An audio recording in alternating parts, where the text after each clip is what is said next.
Au départ, ça dépend de ce qu'on veut faire. D'abord, un sport, c'est un loisir. Un sport, il est fait pour s'amuser, que ce soit du foot ou du judo.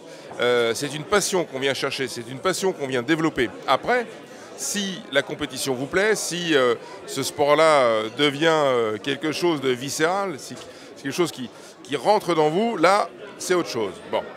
Et il faut que vous sachiez que vous fassiez du foot ou du judo, vous devrez être un professionnel. Nous sommes tous des professionnels aujourd'hui. C'est un leurre de dire que le judo, l'haltérophilie, la lutte, nous sommes des sports amateurs. Aujourd'hui, par exemple, en judo, un judoka a besoin de s'entraîner entre 4 et 6 heures par jour, tous les jours. Il a des aides de son club, il a des aides de l'État, etc., etc. Donc, professionnel. Voilà, moi, c'est mon analyse. Évidemment, ce ne sont absolument pas les mêmes sommes et ce n'est pas la même économie que le milieu du foot ou le golf ou autre. Mais en tout cas, ils s'entraînent, ils réagissent et ils ne vivent que de ça. Moi, j'ai fait partie de la génération où on est passé justement de cet amateurisme à ce côté plus structuré.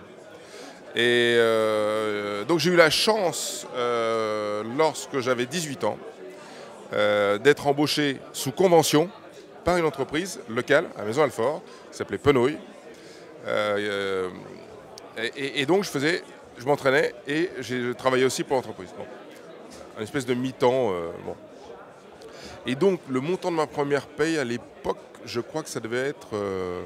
il faut que je convertisse en euros.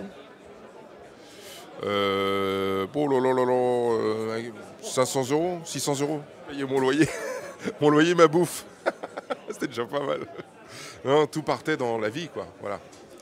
Malheureusement, je pouvais pas mettre dans les noisettes là, impossible.